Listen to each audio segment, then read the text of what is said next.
Avec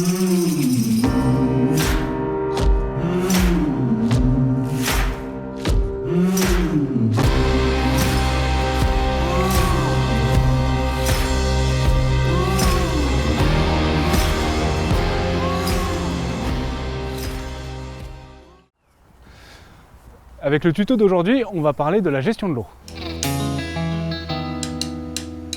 L'eau, elle est super importante pour l'arbre parce que c'est ce qui va lui permettre de se nourrir, parce que c'est par là que passent les nutriments dans l'arbre. Il faut faire hyper attention à la gestion de l'eau et à l'arrosage en général. Il faut être vigilant les premières années de la vie de l'arbre, donc quand on vient de planter, et puis au moins pendant les 5 premières années, à bien arroser l'arbre, à bien lui apporter les bonnes quantités d'eau pour lui permettre de s'installer correctement.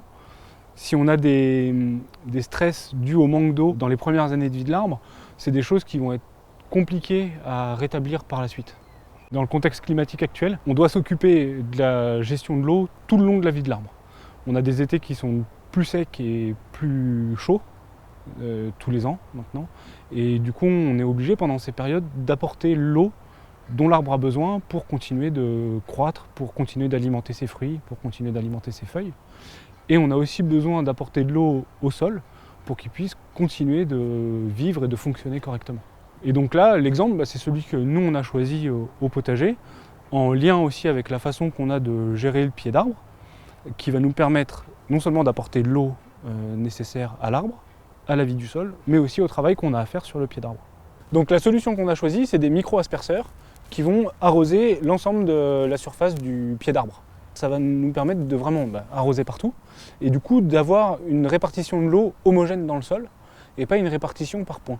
Ce qui fait qu'on a globalement une biologie du sol qui s'exprime de la même façon partout. Par opposition au goutte à goutte qui est bien pour la survie de l'arbre, quand on a vraiment des épisodes courts de manque d'eau ou de chaleur trop forte.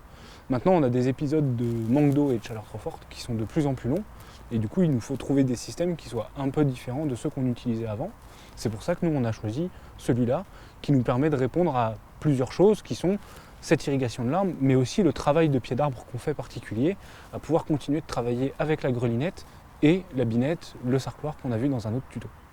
Du coup, pour alimenter nos asperceurs, on a depuis notre réseau primaire une vanne qui est reliée à un tuyau souple vers le filtre.